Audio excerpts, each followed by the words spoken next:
Kartik join कर लिया आपने?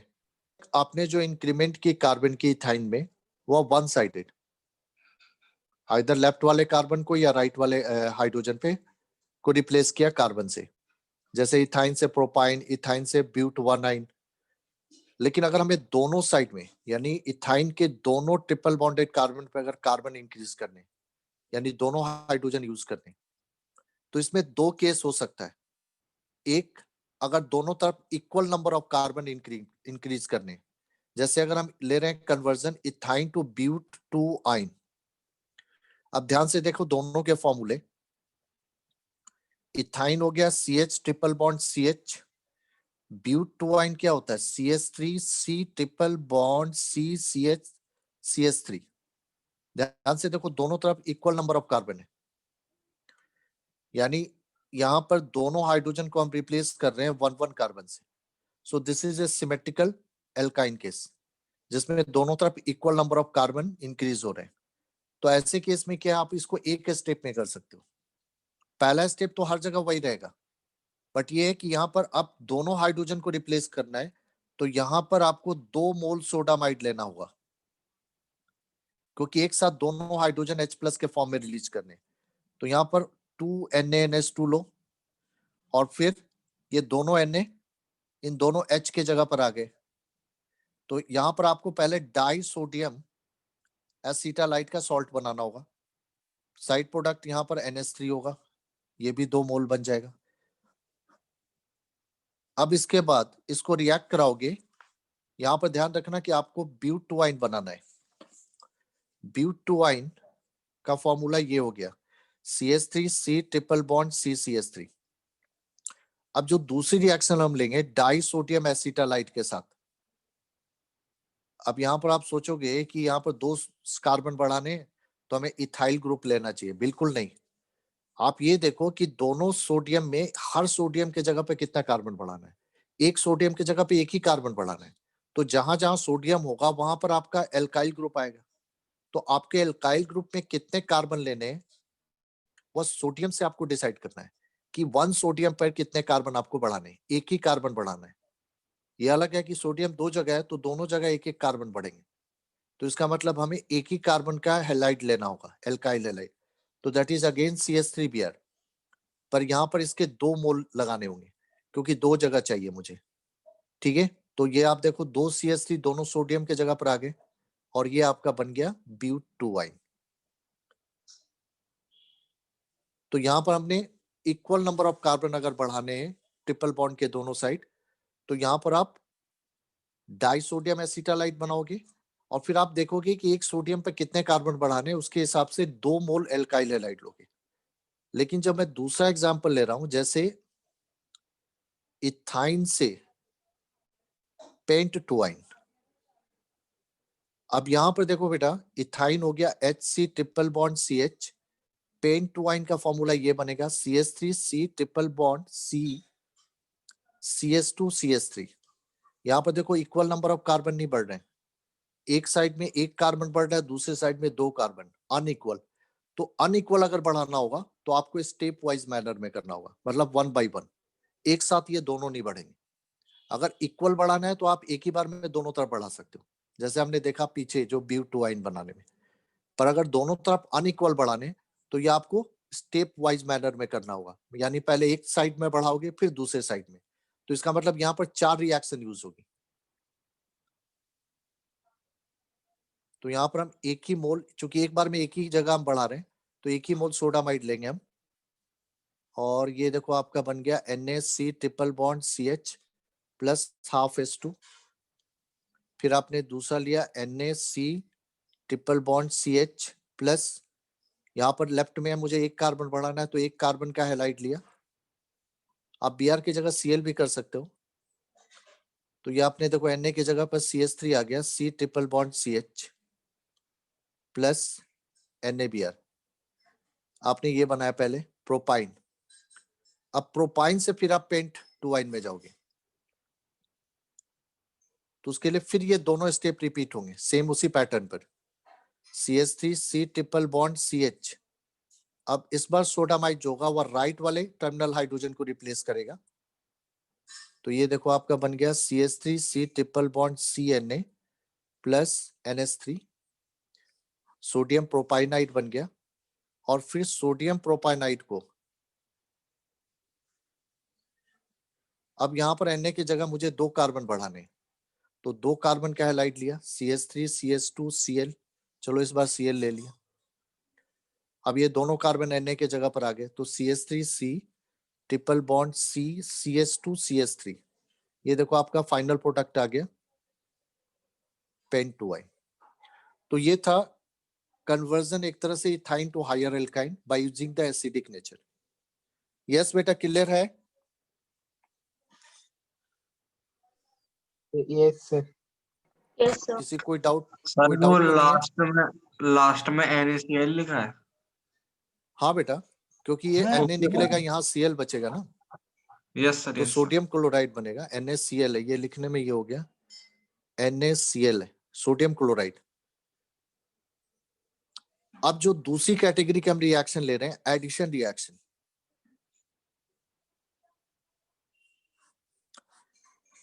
ये हमें पता है कि जिन कंपाउंड में या जिन मॉलिक्यूल में पाई बॉन्ड होता है तो they are giving addition reaction. और एडिशन रिएक्शन में क्या होता है, आपका एक पाई बॉन्ड ब्रेक होता है, 2 सिग्मा बनते हैं, क्योंकि जो 2 सिग्मा बनते हैं वो रीजन के 2 पार्ट से। तो एल्काइन में भी आपके पाई बॉन्ड है, तो इसका मतलब ये भी एल्कीन की तरह एडिशन रिएक्शन देंगे। और ये भी है कि एल्काइन में आपके 2 पाई बॉन्ड है, मतलब यहाँ पर पाई इलेक्ट्रॉन ज्यादा है एज कंपेयर टू एल्कीन जिसमें सिर्फ एक ही पाई बॉन्ड होता है। इसमें देखो 2 पाई बॉन्ड है, इसमें एक है। ठीक है, अब यहां से अगर हम रिएक्टिविटी देखें तो एडिशन रिएक्शन तो ये भी देगा, जैसे एल्कीन देता है उसी तरह से एल्काइन भी एडिशन देते हैं। अब ये कि रिएक्टिविटी अगर कंपेयर करो तो एक्सपेक्टेड ये है कि because alkyne contain more number of pi bond as compare to alkene, so we are expecting कि alkynes are more reactive towards addition reaction than alkene. This is our expectation, क्योंकि जिसमें pi electron ज्यादा है, pi electron density higher होगी, इसका मतलब वो addition ज्यादा देगा। पर यहाँ पर थोड़ा सा सरप्राइज होता है कि एल्काइन की रिएक्टिविटी एल्कीन से लोअर होती है, लेस होती है। जो हम एक्सपेक्ट कर रहे हैं हायर की, तो ऐसा नहीं है कि हायर नहीं है ये। सो इन एडिशन रिएक्शन में आपकी एल्काइन की रिएक्टिविटी एल्कीन से लेस होती है। सो यहां से देखो आपका ये एज ए रीजनिंग क्वेश्चन भी आता है कि alkynes are less reactive towards electrophilic addition reaction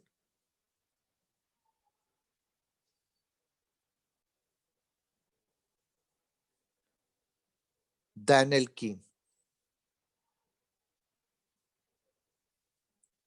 ये हमारे प्रैक्टिकल फैक्ट है कि एल्काइन की रिएक्टिविटी हायर नहीं लोअर होती है। अब इसका रीजन हम कैसे देंगे, तो देखो रीजन आप अगेन हाइब्रिडाइजेशन के बेस पर एक्सप्लेन कर दो। एल्काइन में ट्रिपल बॉन्डेड जो कार्बन होते हैं जहां पर पाई बॉन्ड है, ये sp हाइब्रिडाइज है। एल्कीन में जहां पर पाई बॉन्ड प्रेजेंट है वो sp2 है।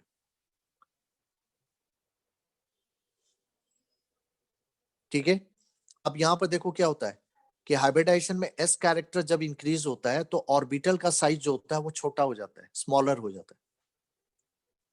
ऑर्बिटल का साइज जो होता है वो स्मॉलर हो जाता है।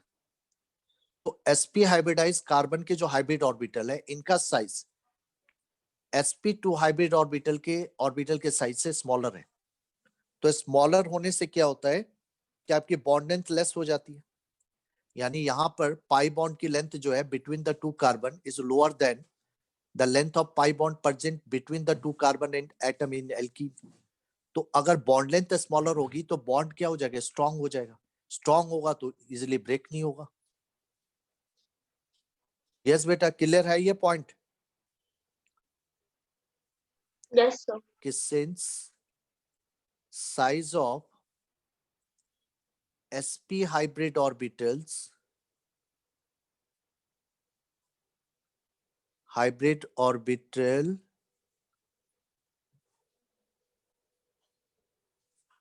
in triple bond या एल्काइन लिख दो, in alkyne is smaller than sp2 hybrid orbital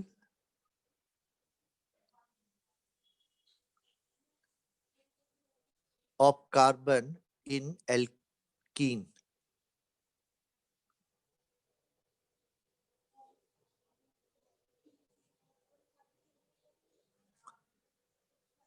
So triple bond, so length of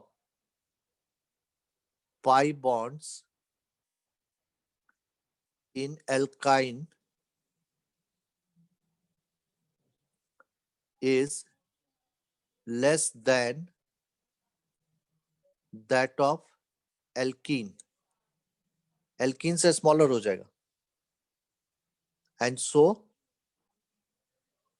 electron, so pi bond pair are more tightly या more strongly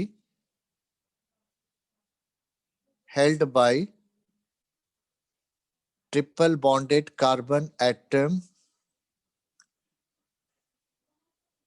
than double bonded carbon atom.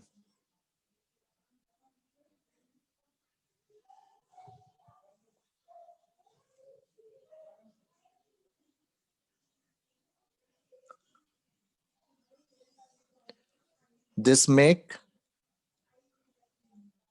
pi bond pair less available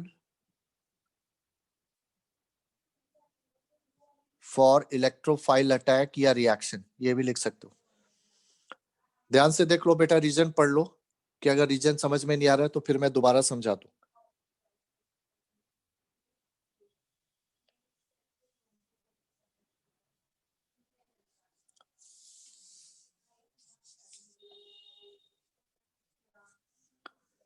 reason सबको clear है कि alkyne की reactivity alkene से less क्यों होती है? Clear हो गया बेटा?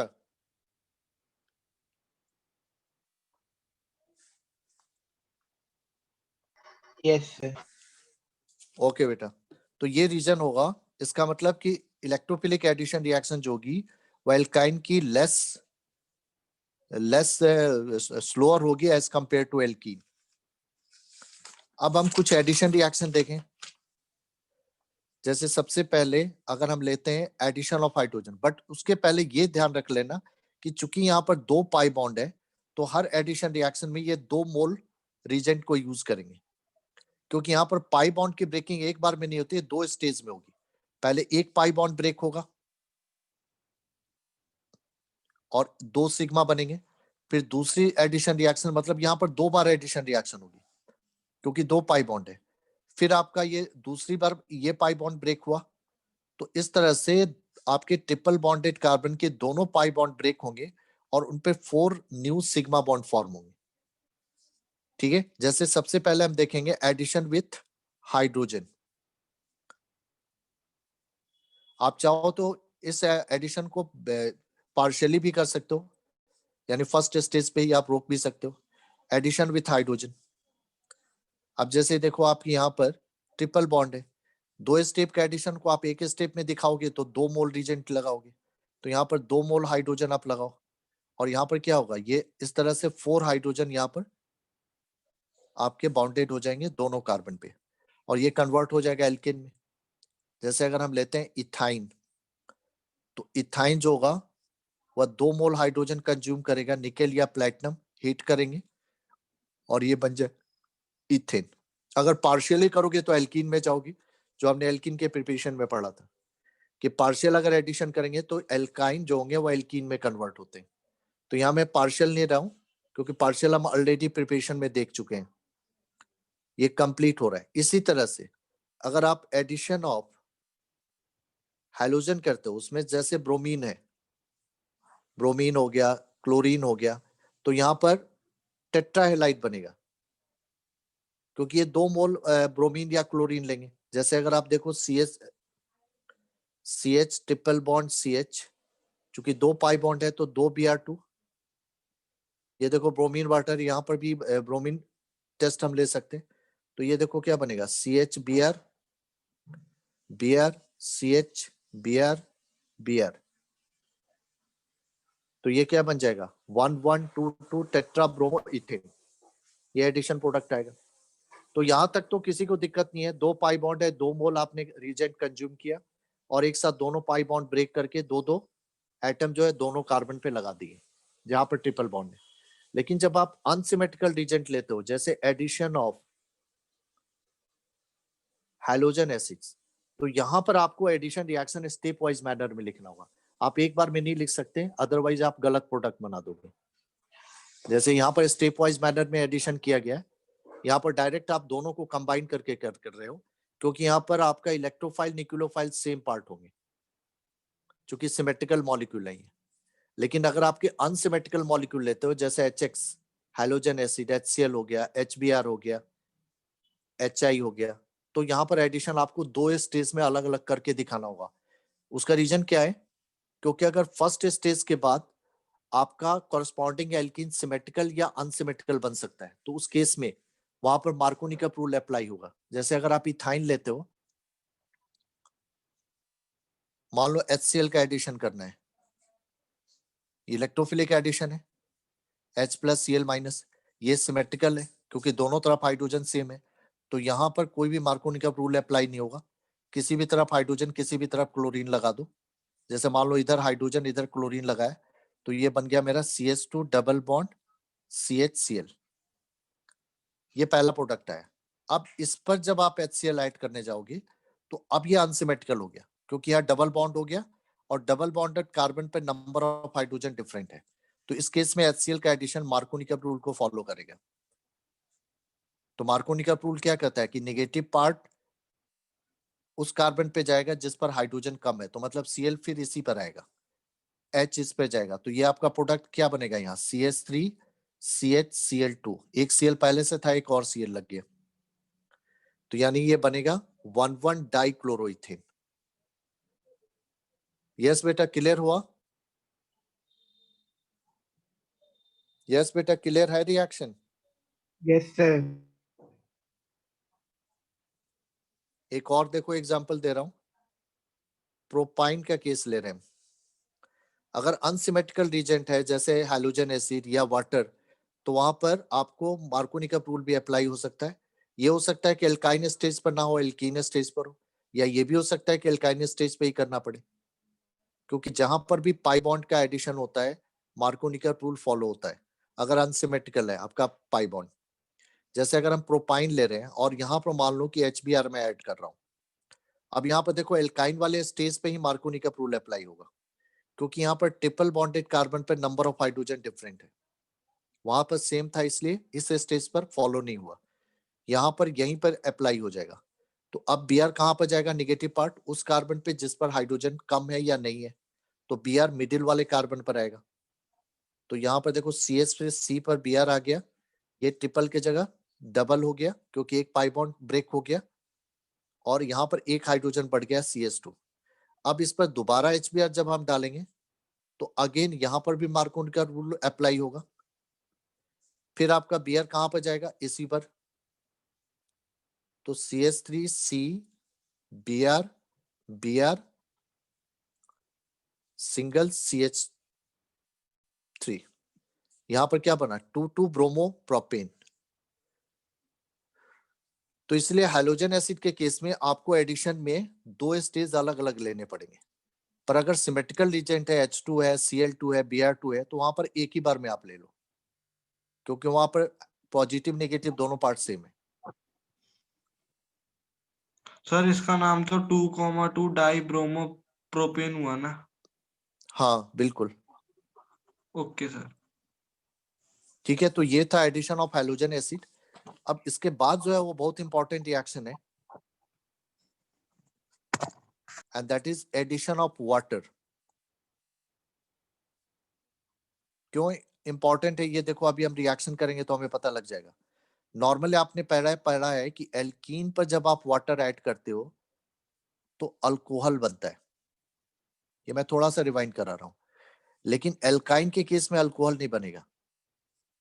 एल्काइन पर जब आप वाटर ऐड करोगे तो यहाँ पर अल्कोहल के जगह पर अल्डिहाइड कीटोन का फॉर्मेशन होगा। ये डिफरेंस है। अब ये डिफरेंस क्या है? क्योंकि देखो एल्कीन जो होते हैं वो एक स्टेप में एडिशन करते हैं, एल्काइन 2 पाई बॉन्ड है तो 2 स्टेप में एडिशन होता है। अब यहाँ पर देखो ये एडिशन क्यों अल्डिहाइड कीटोन का फॉर्मेशन करता है? फर्स्ट स्टेज में जब ट्रिपल बॉन्ड पर आप वाटर का एडिशन करोगे, पहली बात है कि एल्काइन की रिएक्टिविटी कम है, तो नॉर्मली एडिशन रिएक्शन में यहाँ पर कैटलिस्ट यूज करने पड़ते हैं, जो कि एल्कीन में नहीं यूज होता है। नॉर्मल हाइड्रेशन जो होता है, इसको हाइड्रेशन भी कहा जाता है, उसमें वाटर जो है एसिडिक होता है, बट यहाँ पर सिर्फ एसिडिक वाटर से भी रिएक्शन नहीं होगी जब तक कि कुछ मेटल आयन ना डाला जाए। तो यहाँ पर मर्क्यूरिक आयन लिया जाता है, यानी एसिड और मर्क्यूरिक आयन के प्रेजेंस में ये वाटर से रिएक्ट होता है। और जब ये रिएक्ट होगा तो देखो वाटर को हम लेंगे क्या, HOH, H positive OH negative. तो फर्स्ट स्टेप में एडिशन में एक पाई बॉन्ड ब्रेक होगा, एक तरफ हाइड्रोजन ऐड होगा, दूसरी तरफ हाइड्रोक्सिल ग्रुप। तो ये आपका कंपाउंड कौन सा बन जाएगा? ये देखो CH डबल बॉन्ड हो गया और C पर OH आ गया। इसको हम क्या कहते हैं? इसको कहते हैं हम इनॉल, क्योंकि डबल बॉन्ड है तो इन और OH आ गया तो ऑल, ये बनता है इनॉल कंपाउंड। बट ये फर्स्ट स्टेप का एडिशन हुआ और ये अनस्टेबल है, तो यहां से अब दूसरे स्टेप में वाटर का एडिशन नहीं करना है। अब ये जो इनॉल होता है ये टॉटोमेराइजेशन करता है, जो आपने पीछे पढ़ा था आइसोमेराइजेशन में, कि ये टॉटोमेराइजेशन करेगा, जिसमें क्या होगा, चूंकि ये अनस्टेबल है, कि OH का H जो होगा वो माइग्रेट होगा दूसरे डबल बॉन्डेड कार्बन पर, यानी H यहां माइग्रेट होगा और डबल बॉन्ड यहां पर आ जाएगा। तो अब क्या होगा, ये देखो स्ट्रक्चर आ जाएगा, इस C पर 2 H हो गए, यहाँ पर जो डबल था वो सिंगल हो जाएगा, और H के माइग्रेट होने से C और O के बीच में डबल बॉन्ड बन जाएगा, यानी कार्बोनिल ग्रुप आ जाएगा। अब अगर इधर हाइड्रोजन है तो ये अल्डिहाइड ग्रुप बन गया, कार्बन है तो कीटोन बन गया। तो इस तरह से अल्डिहाइड कीटोन का फॉर्मेशन होगा। यस बेटा, रिएक्शन क्लियर है?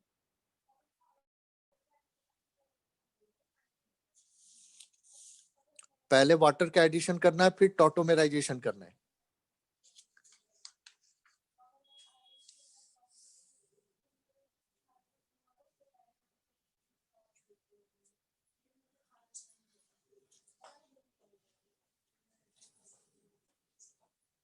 कार्तिक क्लियर है बेटा रिएक्शन सबको? आशीर्वाद? Yes, yes, Yes, sir. sir.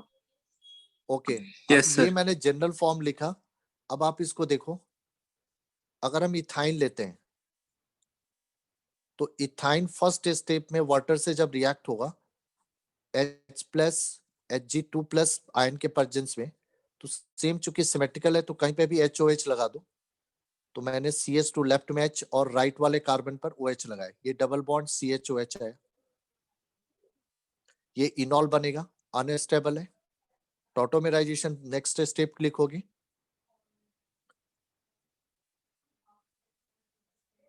अब यहाँ पे क्या करना है, ये वाले H को माइग्रेट करना है यहाँ पर, ये डबल बॉन्ड यहाँ पर लाना है।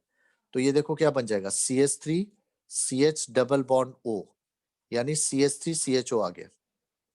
ये आपका क्या बन गया, इथेनॉल, अल्डिहाइड बना। ये था इथाइन का हाइड्रेशन। अब इसी तरह एक और दूसरा एग्जांपल लें, प्रोपाइन का, CH3 C triple bond CH। यहां पर देखो चूंकि ये अनसिमेट्रिकल एल्काइन है, तो यहां पर जब आप वाटर ऐड करोगे HOH, तो यहां पर एडिशन मार्कोनी रूल को फॉलो करेगा।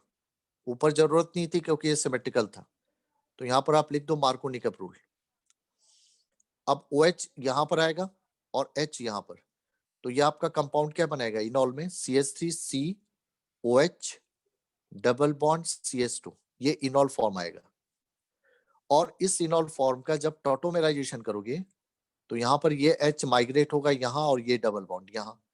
तो ये देखो यहाँ पर स्ट्रक्चर क्या आ रहा है, CH3C double bond O CH3, ये कीटोन आ रहा है, इसको हम क्या नाम देंगे, प्रोपेनोन। तो प्रोपाइन के हाइड्रेशन से या प्रोपाइन पर वाटर ऐड करने से कीटोन बन रहा है, इथाइन से अल्डिहाइड बन रहा है। इथाइन को छोड़कर ये यहाँ पर एज ए फैक्ट भी रखो कि सिर्फ इथाइन अल्डिहाइड बनाता है, बाकी एल्काइन जो है वो कीटोन ही फॉर्म करेंगे। ठीक है, तो यहां पर मैं लिख भी देता हूं कि except ethyne all other alkynes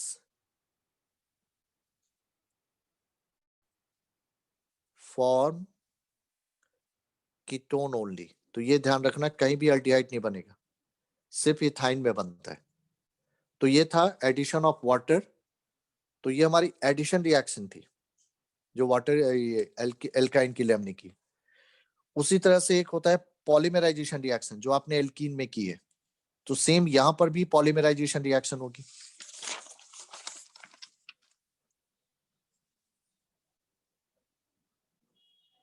polymerisation reaction में क्या होता है कि जहां पर large number of smaller molecules combined होकर बिगर मॉलिक्यूल का फॉर्मेशन करते हैं, जिसको हम पॉलीमर कहते हैं। तो एल्कीन या और भी कंपाउंड जिनमें पाई बॉन्ड होता है वो इजिली से पॉलीमराइजेशन रिएक्शन देते हैं। इसको सेल्फ एडिशन भी कहा जाता है। तो like alkene alkynes also give polymerization reaction. तो हालांकि पॉलीमराइजेशन रिएक्शन बहुत सारी हैं, पर उतनी करने की जरूरत नहीं है। यहां पर एक ही पॉलीमराइजेशन रिएक्शन आप याद रखो, and that is cyclic polymerization जो होती है, साइक्लिक पॉलीमराइजेशन ऑफ इथाइन। इसी की जरूरत है, क्योंकि दो तरह के पॉलीमराइजेशन एल्काइन देते हैं, लीनियर और साइक्लिक। तो उसमें साइक्लिक ही इंपॉर्टेंट है, लीनियर मैं नहीं करा रहा हूं क्योंकि लीनियर आता भी नहीं है और आपको पढ़ने की जरूरत भी नहीं है ज्यादा भी। तो साइक्लिक पॉलीमराइजेशन रिएक्शन इथाइन की क्या है कि व्हेन इथाइन और अदर एल्काइंस, ये अदर एल्काइन भी दे सकते हैं पर हम इथाइन वाले ही याद रखेंगे, are pass through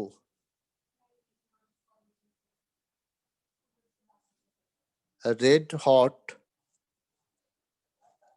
iron tube. किसी भी मेटालिक मीडियम से इसको पास कराया जाएगा।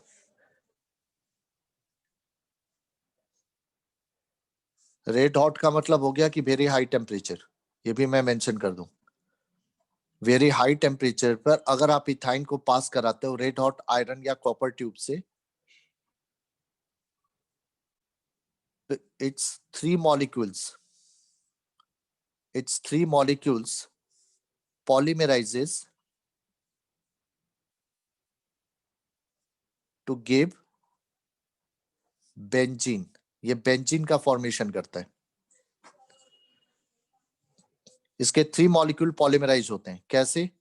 ये देखो, ट्रिपल बॉन्ड है CH, triple bond CH, triple bond CH। ये मैं लिख के दिखा रहा हूं। इसमें क्या होता है, एक एक पाई बॉन्ड ब्रेक होगा। जब ब्रेक होगा तो इस कार्बन के एक बॉन्ड फ्री, इसका भी एक फ्री, तीनों में एक एक पाई बॉन्ड ब्रेक कर दो, और जो बॉन्ड फ्री होंगे वो ये आपस में लिंक कर लेंगे। तो आपस में लिंक करेंगे तो ये आपका टोटल 6 कार्बन हुए, तो एक ये हेक्सागोनल शेप आ जाएगा। और देखो, एक पाई बॉन्ड ब्रेक हुआ तो इसका मतलब कि एक आपका पाई बॉन्ड रहेगा अल्टरनेट पोजीशन पर। ये बॉन्ड सिंगल हो गया, फिर डबल आ गया, फिर single, double single double single double. तो ये आपका बेंजीन का स्ट्रक्चर बन गया। तो ये 3 मॉलिक्यूल पॉलीमराइज होंगे। अब इसको रिएक्शन फॉर्म में ऐसे लिख दो, 3HC ट्रिपल बॉन्ड CH, यहां पर आप लिख दो रेड हॉट आयरन या कॉपर, और इसको आप लिख दो C6H6, बेंजीन बन गया। यस बेटा, क्लियर है ये reaction? Yes, sir. Sir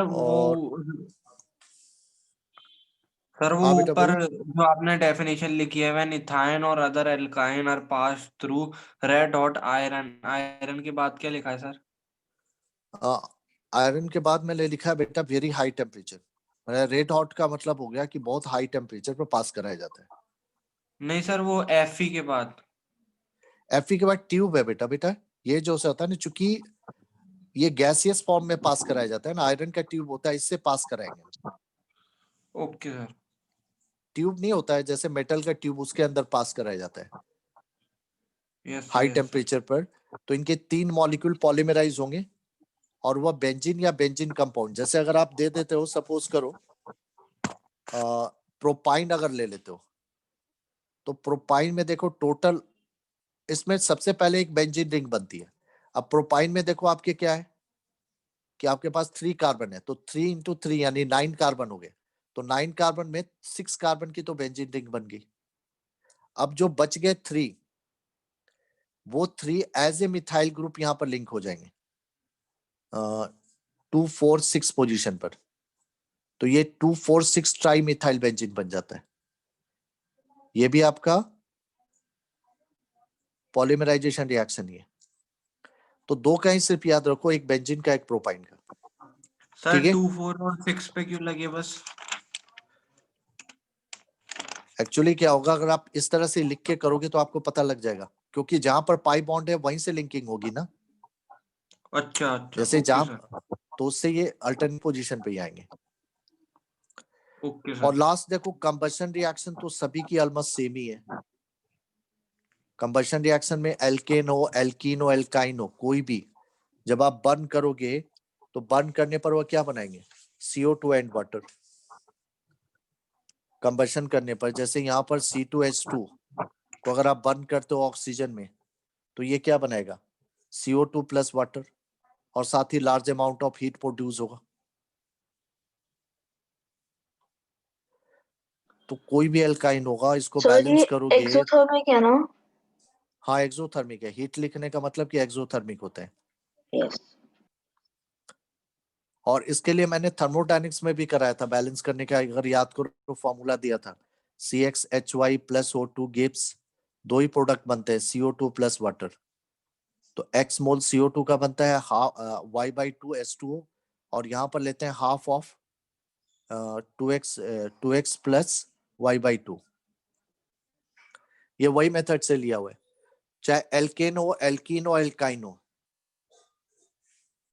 burning करने पर ये 2 ही चीज बनाएंगे, CO2 एंड वाटर, और साथ ही large amount of heat produce होगा। और भी रिएक्शन होती है, बट आपको इससे ज्यादा रिएक्शन नहीं पढ़नी है एल्काइन की। तो एल्काइन की इतनी ही रिएक्शन है जो आपको पढ़ना है। ठीक है बेटा, तो हमने एल्केन, एल्कीन और एल्काइन ये तीनों कंप्लीट कर लिया। अब आपका बेंजीन है। अब आपका बेंजीन है, मतलब एलिफेटिक पार्ट आपका कंप्लीट हो गया। अब यहाँ पर एक और चीज मैं करा दूं आपको, कि जैसे आता है डिस्टिंग्विश रिएक्शन करने के लिए। डिस्टिंग्विश का मतलब होता है कि आपको एक ऐसी केमिकल रिएक्शन बतानी है जो गिवन पेयर ऑफ कंपाउंड में डिफरेंशिएट करे। तो जैसे सबसे पहले आएगा, जैसे एल्केन एंड एल्कीन में अगर आपको डिफरेंस करना है, एल्केन एंड एल्कीन में, तो यहां पर 2 टेस्ट आप यूज कर सकते हो, ब्रोमीन वाटर और दूसरा बेयरसर टेस्ट। पर ये दोनों टेस्ट आपके एल्कीन देंगे, एल्केन नहीं देगा। ब्रोमीन वाटर में क्या होता है कि ये दोनों अनसैचुरेशन टेस्ट देते हैं। एल्कीन में पाई बॉन्ड है, तो जब आप ब्रोमीन वाटर से रिएक्ट कराओगे तो आपका ऑरेंज कलर ब्रोमीन वाटर का डिस्चार्ज हो जाएगा, कलरलेस हो जाएगा। लेकिन एल्किन के केस में ऐसा नहीं होगा। तो ये रिएक्शन एल्किन और एल्कीन को डिफरेंशिएट कर सकती है। जैसे आपको, मान लो आपको डिफरेंस करना है इथेन एंड इथीन में, तो यहां पर देखो इथीन जो होता है बीइंग ए अनसैचुरेटेड कंपाउंड, ठीक है, तो जब आप इसको ब्रोमीन वाटर से रिएक्ट कराओगे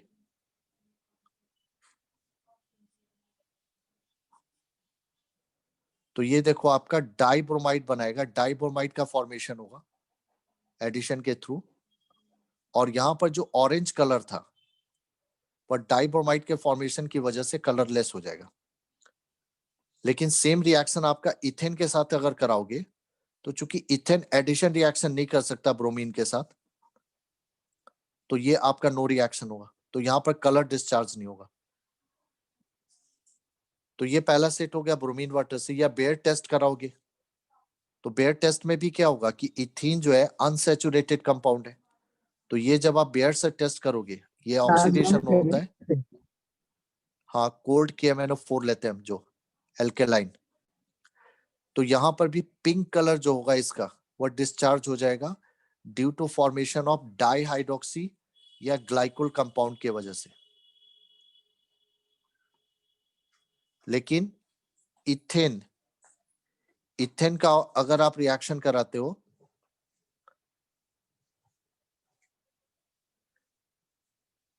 एल्केलाइन KMnO4 से, तो देखो ये आपका नो रिएक्शन देगा। तो अगर आपको एल्कीन और एल्काइन में डिफरेंस करना है तो इन दोनों में से कोई एक टेस्ट यूज कर लो, ठीक है। और दूसरा जो डिस्टिंग्विश टेस्ट आ सकता है एल्कीन एंड एल्काइन। करनी है फिर से, किसमें सर बेटा? क्लास ज्वाइन करनी है, डिस्कनेक्ट होने वाली है। बस मैं लास्ट करा देता हूँ आज, फिर रहने दो, फिर नेक्स्ट